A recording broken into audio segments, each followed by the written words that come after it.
జై శ్రీకృష్ణ. ఈరోజు మోహిని ఏకాదశి, పైగా సోమవారం.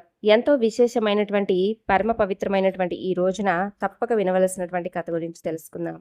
రాజు పెద్ద కుమారుడైనటువంటి ధర్మరాజు జనార్దుడైనటువంటి శ్రీకృష్ణుడితో, కృష్ణ, వైశాఖ మాసంలో శుక్లపక్షంలో వచ్చే ఏకాదశి పేరేమిటి? ఆ ఏకాదశి యొక్క ఫలితం ఏమిటి? ఆ వ్రతాన్ని ఆచరించే విధానం ఏమిటి? ఆ ఏకాదశి యొక్క గొప్పతనం ఏమిటి స్వామి?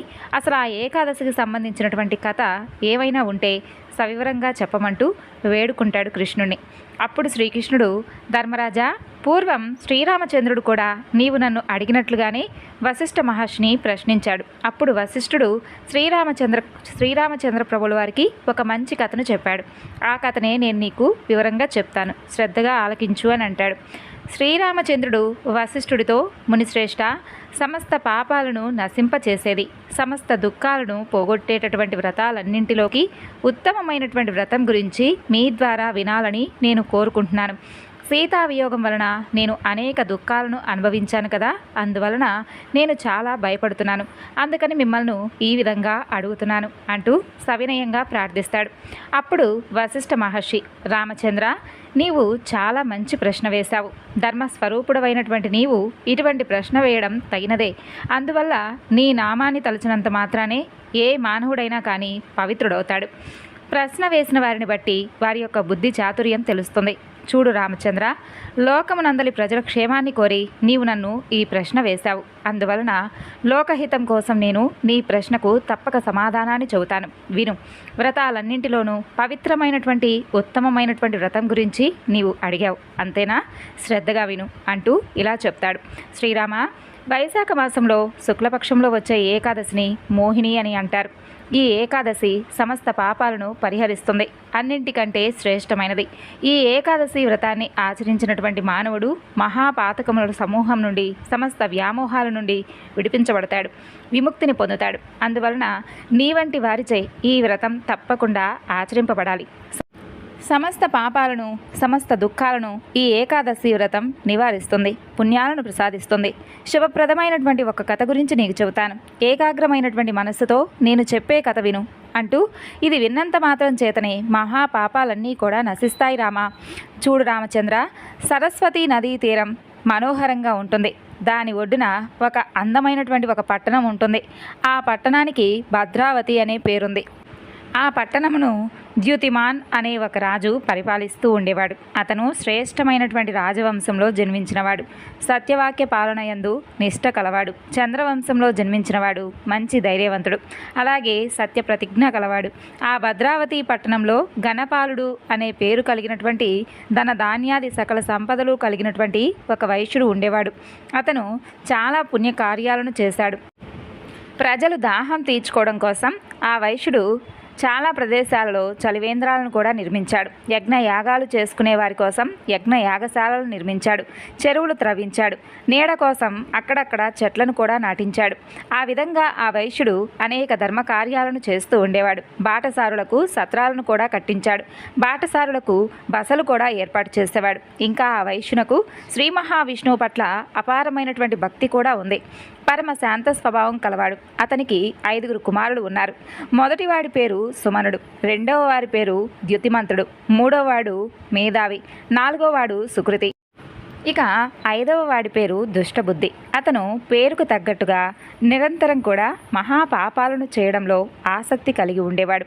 ఎల్లప్పుడూ కూడా వేశ్యలతో తిరుగుతూ ఉండేవాడు.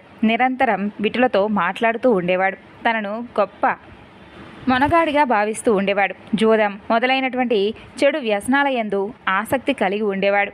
ఇక పరస్త్రీలను అనుభవించడంలో ఆనందాన్ని పొందుతూ ఉండేవాడు. దేవాలయంలో ఉన్నటువంటి దేవతల వైపు కన్నెత్తి కూడా చూసేవాడు కాదు. అతిథి అభాగ్యులను ఆదరించేవాడు కాదు. పెద్దవారిని, ముసలివారిని, చివరికి తల్లిదండ్రులను కూడా పూజించేవాడు కాదు, గౌరవించేవాడు కాదు. అయితే ఒక్కసారి కూడా బ్రాహ్మణులను కూడా అతను గౌరవించింది లేదు, పూజించింది లేదు. ఈ విధంగా దుష్టబుద్ధి న్యాయ విరుద్ధమైనటువంటి, ధర్మ విరుద్ధమైనటువంటి పనులన్నీ కూడా నిరంతరం చేస్తూ ఉండేవాడు. దుర్మార్గమైనటువంటి ఆ యొక్క ప్రవర్తన వలన తండ్రులు సంపాదించినటువంటి ధనాన్నంతా కూడా విచ్చలవిడిగా అతను ఖర్చు చేసేవాడు. తినకూడనటువంటి వస్తువులను తినేవాడు. ఎప్పుడూ కూడా కళ్ళు తాగుతూ మైకంలో ఉండేవాడు. మహా పాపాత్ముడవుతాడు. ఇక 4 రోడ్లు కలియ చోట్ల నలుగురు తిరుగుతూ ఉండగా, అందరూ చూస్తూ ఉండగా వేశ్యలపై చేతులు వేసి తిరుగుతూ ఉండేవాడు. తాను చేసేటటువంటి ఘనకార్యాలను అందరూ చూస్తున్నారా లేదా అని, తనను గురించి ఎవరెవరు ఏ విధంగా అనుకుంటున్నారా అని అన్ని దిక్కులకు తన చూపును ప్రసరింపచేసేవాడు. అలా అతను తిరుగుతూ ఉండగా ఒకనాడు అతని తండ్రి అతన్ని చూశాడు. తండ్రి అతన్ని అసహ్యించుకున్నాడు. అందుకని తండ్రిపై కోపం తెచ్చుకొని ఇంటికి వచ్చిన తర్వాత చాలా బలం కలిగినటువంటి కొంతమంది సేవకులచే తండ్రిని బయటకు వేస్తాడు. అతని ప్రవర్తన బంధువులందరికీ కూడా తెలుస్తుంది. అతని బంధువులు ఎవ్వరూ కూడా చేరనివ్వడం లేదు. కొంతకాలానికి తన చేతి అందున్నటువంటి ఉంగరాలను, కంఠాభరణాలను తక్కువ ధరకే అమ్మేసి ఆ ధనంతో కొంతకాలం కాలక్షేపం చేశాడు. అతని వద్ద ధనం పూర్తిగా అయిపోయిన విషయాన్ని వేశ్యలు కూడా తెలుసుకుంటారు. అతనితో అలా ప్రవర్తిస్తూ ఉన్నటువంటి వేశ్యలు అతన్ని వారి వద్దకు కూడా కనీసం రానివ్వడం లేదు. ఒకవేళ వచ్చినా గుమ్మం వద్దనే తిట్టి పెడుతూ ఉన్నారు, అవమానిస్తున్నారు. ధనహీనులైన వారితో ఆ యొక్క వేశ్యలకు పని ఉండదు కదా. ఇక దుష్టబుద్ధికి ధరించడానికి పరిశుభ్రమైనటువంటి వస్త్రాలు కూడా లేకుండా పోయేవి. అందువలన పూర్తిగా మాసిపోయిన, చిరిగిపోయినటువంటి వస్త్రాలను కట్టుకొని తిరుగుతూ ఉండేవాడు. తినడానికి సరైనటువంటి తిండి కూడా ఉండేది కాదు. దాంతో ఆకలితో ఎప్పుడూ బాధపడుతూ ఉండేవాడు. ఇక అలా దుఃఖపడుతూ, అయ్యో ఇప్పుడు నేనేం చేయాలి, ఎక్కడికి వెళ్ళాలి, ఇక మీదట నా జీవితం ఏ విధంగా గడవాలి అంటూ ఆలోచిస్తూ బాధపడుతూ ఉంటాడు. ఆ విధంగా జీవితం గడుపుకోవడానికి అతనికి అసలు అవకాశం అనేది లేకుండా పోతుంది. చివరకు దొంగతనం చేయడం ప్రారంభిస్తాడు. దొంగతనం చేయడం మొదటిసారి అయినందువలన మొదటి రోజే రాజభటులకు దొరికిపోతాడు. భటులు అతన్ని పట్టుకుంటారు. కానీ అతని తండ్రి ధార్మికుడు, గౌరవనీయుడు కాబట్టి అతని ముఖం చూసి కొద్ది శిక్షను మాత్రమే వేసి మొదటి తప్పుగా గుర్తించి క్షమించి విడిచిపెడతాడు రాజు. చేసేది లేక అతను మరలా రెండోసారి కూడా దొంగతనం చేస్తాడు. మరలా దొరికిపోతాడు. ఇక భటులు ఈసారి పూర్వం కంటే కొంచెం కఠినంగా అతన్ని శిక్షిస్తారు. ఆ తర్వాత విడిచిపెడుతూ గట్టిగా మందలించి హెచ్చరిస్తారు. ఇకపై దొంగతనం చేయనని చెప్పి మాటిస్తాడు. అయినప్పటికీ కొన్ని రోజులు గడిచిన తర్వాత ఎప్పుడూ కూడా అతను ఏ విధమైనటువంటి మార్గాన్ని ఎంచుకున్నాడో ఆ విధంగానే మరలా దొంగతనం చేస్తూ భటులకు దొరికిపోతాడు. ఎన్నిసార్లు మందలించినా, హెచ్చరించినా అతను తన యొక్క చెడ్డ బుద్ధిని మాత్రం మార్చుకోలేకపోతాడు. దుర్వ్యసనాలకు బాగా బానిసైపోతాడు. తాను చేసేటటువంటి దురాచారాలను అతను విడిచిపెట్టలేకపోతాడు. ఇక భటులు కూడా విసిగిపోతారు. అతనికి పేడీలు వేసి బంధిస్తారు. కారాగారంలో బంధించి ఉంచుతారు. కొరడాలతో కొడతారు. అనేక విధాలమైనటువంటి శిక్షలను అనుభవింపజేస్తారు. చిట్ట చివరకు రాజు వద్దకు తీసుకుని వెళ్తారు. రాజు అతను చేసినటువంటి అన్నింటినీ కూడా విచారణ చేస్తాడు. బుద్ధిహీనుడా, నీబోటి వారిని రాజ్యమునందు ఉండనివ్వకూడదు, కాబట్టి నీవు రాజ్యాన్ని విడిచిపెట్టి వెళ్ళిపో అంటూ ఆదేశిస్తాడు రాజు. అతని బంధనాలను ఊడదీస్తాడు. జైలు నుండి తరిమి కొట్టిస్తాడు. అప్పుడు దుష్టబుద్ధి ఎంతో బాధపడుతూ భయపడుతూ రాజ్యాన్ని విడిచిపెడతాడు. అలా భయంకరమైనటువంటి అరణ్యాలకు చేరుకుంటాడు. ఆకలి దప్పికలకు ఎంతో బాధపడుతూ నీటి కోసం, ఆహారం కోసం ఆ అరణ్యంలో అటూ ఇటూ తిరుగుడుతూ పరిగెడుతూ ఉండేవాడు. ఇక సింహం ఏ విధంగా తన కంటపడినటువంటి జంతువులను పట్టి చంపి తింటుందో అదేవిధంగా అతను కూడా తన కంటపడినటువంటి అడవి పందులను, చిన్న చిన్న అడవి జంతువులను చంపుతూ తన ఆకలిని తీర్చుకుంటూ ఉండేవాడు. అలా క్రమంగా మాంసాహారాన్ని తినడానికి కూడా అతను అలవాటు పడిపోతాడు. కొంతకాలం గడిచేసరికి అతనికి అరణ్యంలో నివసించడం కూడా అలవాటు అవుతుంది. తను బాణాలను తయారు చేసుకుంటాడు. ఆ తరువాత అమ్ముల పొదిని వీపికి కట్టుకుంటాడు. అరణ్యం అంతా కూడా తిరుగుతూ ఉంటాడు. చిన్న చిన్న పక్షులను, జంతువులను, చకోర పక్షులను, గద్దలను, తిత్తిరి పక్షులను, ఎలుకలను ఏమాత్రం కూడా దయలేకుండా చంపుకొని తినేవాడు. తనకు ఆహారం అవసరం ఉన్నా లేకపోయినా పశుపక్షులను చంపడం మాత్రం మానింది లేదు. అలా అతను చేయడానికి మరో పనంటూ ఏదీ లేక అతనికి అసలు కనీసం ఆలోచన అనేది కూడా ఉండేది కాదు. అందువలన నిరంతరం కూడా ఎడతెగకుండా జీవహింస చేస్తూ ఉండేవాడు. అతని గుండె బండరాయిగా మారిపోతుంది. దయ అనేటటువంటి విషయం అతను పూర్తిగా మర్చిపోతాడు. పూర్వ జన్మలో చేసినటువంటి పాపాల కారణంగా అతను మరింతగా పాపం అనేటటువంటి బురదలో కూరుకుపోతాడు. అతని హృదయం, మనస్సు దుఃఖంతోనూ శోకంతోనూ నిండిపోయి ఉంటాయి. పగలు రాత్రి నిరంతరం కూడా తన ముందుగతి ఏమిటా అని చెప్పి దీర్ఘంగా ఆలోచిస్తూ ఉంటాడు. అతనికి దిక్కు తోచకుండా పోతుంది. ఒకానొక నాడు అతను చాలా దూరంగా ఉన్నటువంటి అరణ్యంలో తిరుగుతూ ఉంటాడు. అతనికి ఏ జన్మలో చేసినటువంటి పుణ్య విశేషమో కానీ ఆయన అతనికి కౌండిన్య మహర్షి యొక్క ఆశ్రమం కనిపిస్తుంది. అది వైశాఖ మాసం. కౌండిన్య మహర్షి గంగా నదిలో స్నానం చేసి తిరిగి వస్తూ ఉంటాడు. దుఃఖంతో కృంగిపోతూ ఉన్నటువంటి ఆ దుష్టబుద్ధి మహర్షిని సమీపిస్తాడు. మంచి వేసవి కాలం, అందువలన వేడి ఎక్కువగా ఉంటుంది. కౌండిన్య మహర్షి స్నానం చేసి నీరు కారుతున్నటువంటి వస్త్రాలతోనే ఆశ్రమానికి వెళ్తూ ఉంటాడు.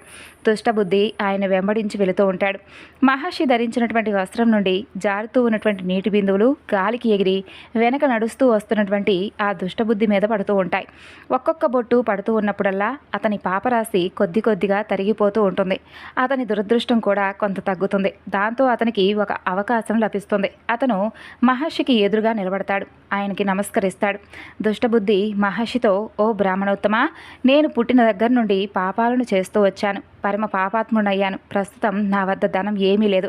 ధనంతో పని లేనటువంటి నేను నా పాపాలను ఏమాత్రం కూడా తగ్గించుకోకుండా ఇంకా ఎక్కువ చేస్తూ వచ్చాను.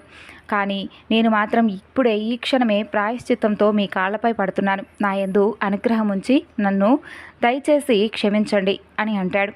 అప్పుడు ఆ మహర్షి దివ్య దృష్టితో గడిచిపోయినటువంటి అతని జీవితం అంతా కూడా తెలుసుకుంటాడు. వెంటనే దుష్టబుద్ధితో, ఓయి, నీవు నీ పాపాలను పోగొట్టుకొని దలిచినైతే నేను చెప్పే మాటలను జాగ్రత్తగా విను. వైశాఖ మాసంలో శుక్లపక్షమునందు ఒక ఏకాదశి వస్తుంది. దానికి మోహిని అనే పేరుంది. ఆ రోజున నీవు నా మాట మీద నమ్మకం ఉంచి ఉపవాస వ్రతాన్ని చెయ్యి. ఆ యొక్క వ్రత ప్రభావం వలన మేరు పర్వతం అంత పెద్ద పాపాన్నైనా పూర్తిగా నీవు నశించేలా చేస్తుంది.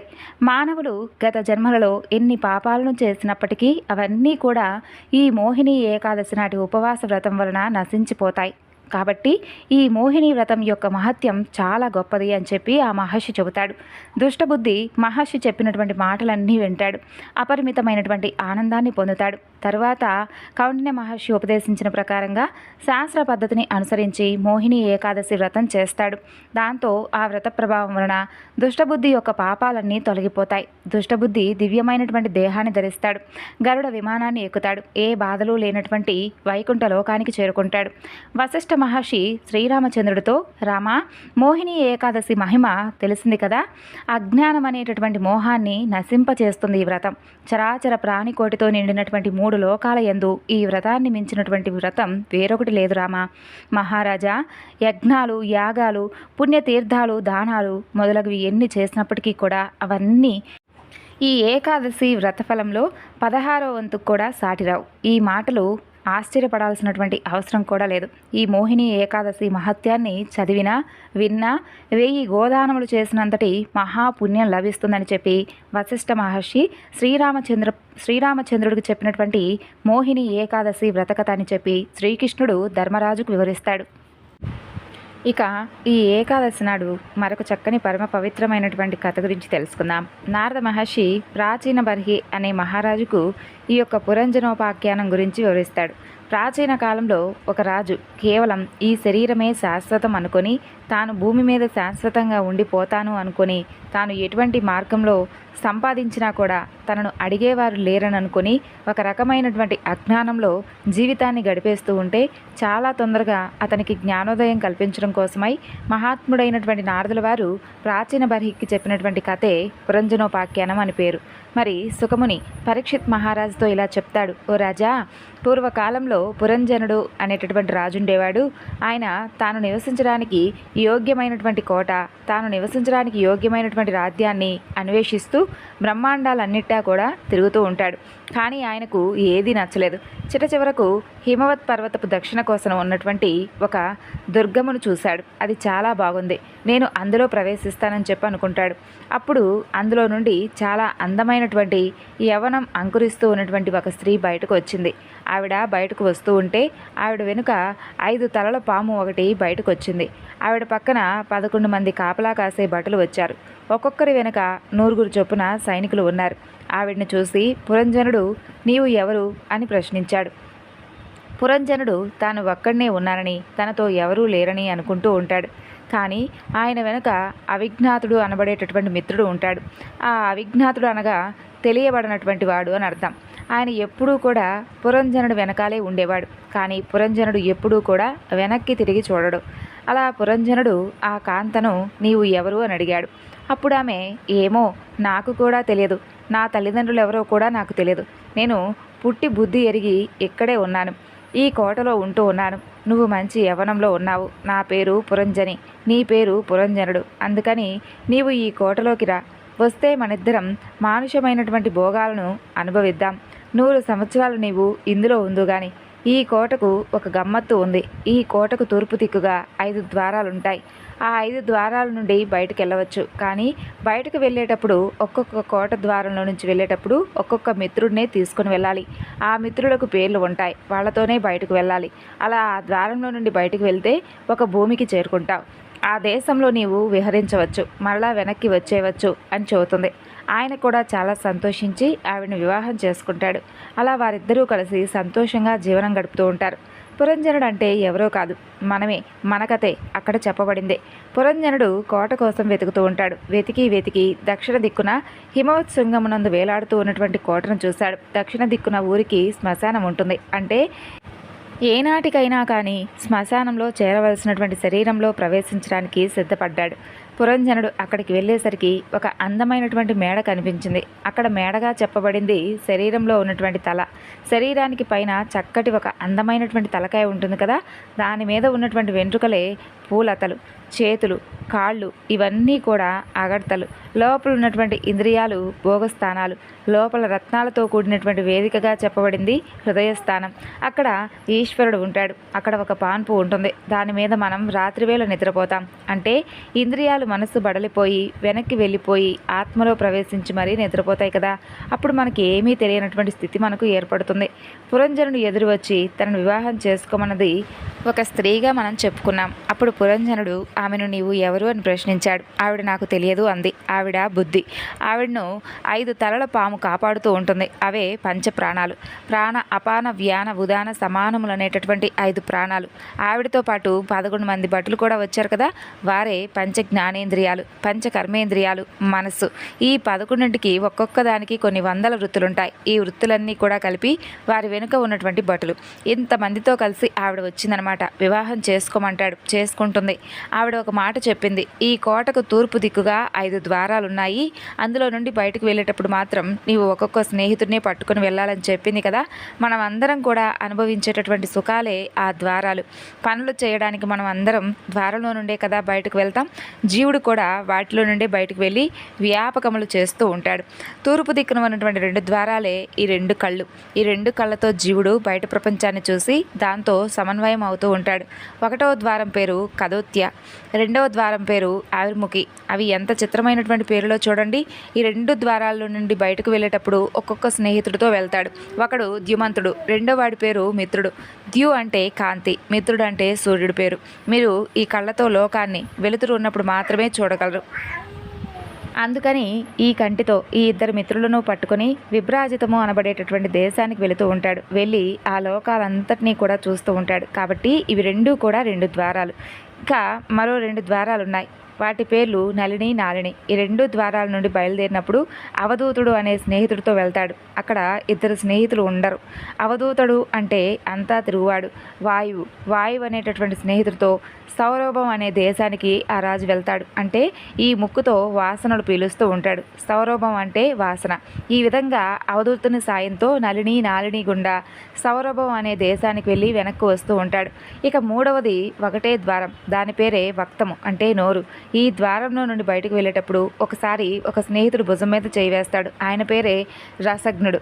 ఒక్కోసారి బయటకు వెళ్ళేటప్పుడు రసజ్ఞుడితో అసలు వెళ్ళడు. ఇక విపశ్యనుడు అనే ఆయన్ని పిలిచి ఆయన భుజం మీద చేయేస్తాడు. రసజ్ఞుడితో వెళ్ళినప్పుడు బహూదకము అనే దేశానికి వెళ్తాడు. ఇక విపనుడితో వెళ్ళినప్పుడు అపనము అనే దేశానికి వెళ్తాడు. రసజ్ఞుడితో వెళ్ళడం అంటే పండుకాయ, అన్నం, పులిగోర, చక్కెర పొంగలి ఇలా మొదలైనవన్నీ కూడా నోట్లో పెట్టుకొని రుచిని తెలుసుకోవడం. విపనుడితో వెళ్ళినప్పుడు ఆపనం చేస్తాడు. ఆపనం చేయడం అంటే మాట్లాడడం. పనికి మాలినవన్నీ కూడా మాట్లాడుతూ ఉంటాడు. ఈశ్వర సంబంధమైనటువంటి విషయాలు తప్ప మిగిలినవి అక్కర్లేనటువంటివన్నీ కూడా మాట్లాడతాడు. కుడిపక్కన ఒక ద్వారం ఉంటుంది. దాని పేరే వితృహ. అది కుడిపక్క చెవి. ఆ ద్వారంలో నుండి ఒకే స్నేహితుడితో బయటకు వెళ్ళాలి. ఆయన పేరే శృతిధరుడు అనగా వేదం. అలా వెళ్ళినప్పుడు పాంచాల రాజ్యానికి వెళ్తాడు. అంటే వేదాల్లో పూర్వభాగమైనటువంటి కర్మలను చేసి అక్కడ సుఖాలను, స్వర్గాది పైలోకాల్లో సుఖాలను కోరతాడు. పుణ్యం అయిపోయాక కిందకు తోసేస్తారు. చాలా కాలమైన తర్వాత ఒక గొప్ప గురువు దొరికితే అప్పుడు మాత్రమే ఎడమ చెవి ద్వారంలో నుండి బయటకు వస్తాడు. ఇక ఇప్పుడు శృతిధరుడు మీద చెయ్యి వేసుకొని బయటకు వస్తాడు. కానీ ఉత్తర పాంచాల రాజ్యానికి వెళ్తాడు. ఉత్తర పాంచాల అంటే నివృత్తి మార్గం, సుఖాలను కోరుకోడు. అది వేదం, ఉత్తర భాగం. అందుకని ఎడమ చెవి ద్వారంలో నుండి వెళ్ళినప్పుడు మోక్షాన్ని కోరతాడు. ఇక ఆ తరువాత ఉత్తరం నుండి వెళ్ళే ద్వారానికి దేవహు అనే పేరు. అలాగే తూర్పును తిరిగి ఆ కోటకు కింది భాగంలో ఒక ద్వారం ఉంటుంది. అదే మూత్రద్వారం. దాని పేరే దుర్మధుడు. అక్కడ మదాన్ని కల్పించే ఆవేశం ఉంటుంది. ఆ ద్వారంలో నుండి బయటికి వెళ్ళినప్పుడు దుర్మధుని భుజం మీద చేయి వేసి సుఖమనేటటువంటి సామ్రాజ్యాన్ని చేరుకుంటాడు. ఆ సామ్రాజ్యం పేరే గ్రామికం. అలా అన్ని రాజ్యాలను తిరిగి తిరిగి అయోమయ స్థితిలో ఇంటికి వస్తాడు. భార్యను చూస్తాడు. అయ్యో, నిన్ను విడిచిపెట్టి వెళ్ళిపోయానా, బాగున్నావా అంటాడు. ఆవిడ అలకా గృహంలో ఉంటుంది. అంటే మరలా సాత్విక బుద్ధి యందు ప్రవేశిస్తాడు. అలా ఉండగా కొన్నాళ్లకు ఆవిడ చాలా పెద్దదైపోతుందేమోనని చెప్పి అనుమానం వస్తుంది. అనగా మెల్లిమెల్లిగా బుద్ధి యందు స్మృతి తప్పుతుంది. వీడికి అనుమానం రాగానే ఒక రోజున స్నానం చేసి ఉజ్వలము అనే వస్త్రం కట్టుకొని వచ్చింది. అబ్బో, మా ఆవిడికి యవ్వనం తరగడం ఏమిటి అనుకుంటాడు. మరలా కౌగిలించుకుంటాడు. ఉజ్వలం అంటే తన బుద్ధి యందు తనకు భ్రాంతి అయినటువంటి నా అంతటి వాడిని నేను లేను అని అనుకుంటూ ఉంటాడనమాట. ఈ విధంగా పురంజయుడు రకరకాలుగా వ్యామోహాలకు గురవుతాడు. చివరికి అతనికి జీవితం పట్ల విరక్తి కలుగుతుంది. అప్పుడు నారదుల వారు అతనికి సాక్షాత్కరిస్తారు. పురంజన, నిజమైనటువంటి జీవిత లక్ష్యం ఏమిటో తెలుసుకో. ఈ యొక్క వ్యామోహాలకు ఎక్కువగా గురి కాకుండా నిజమైనటువంటి ఆనందం భగవన్నామ స్మరణలో కలుగుతుంది. కాబట్టి ఇప్పటి నుండి నీవు ఓం నమో భగవతే వాసుదేవాయ అనే ఈ మంత్రాన్ని ప్రతినిత్యము కూడా పఠిస్తూ శ్రీ మహావిష్ణువును ప్రార్థిస్తూ ఉండని చెప్పి నారదుల వారు అదృశ్యుడవుతాడు. అప్పటి నుండి పురంజనుడు చక్కగా శ్రీ మహావిష్ణువు యొక్క నామమైనటువంటి ఓం నమో భగవతే వాసుదేవాయ అనే ఈ మంత్రాన్ని ప్రతినిత్యము కూడా చక్కగా పఠిస్తూ చివరికి విష్ణు సాహిత్యాన్ని పొందాడు. మరి విన్నారు కదండి, మరొక వివరణలో కలుసుకుందాం. జై శ్రీకృష్ణ.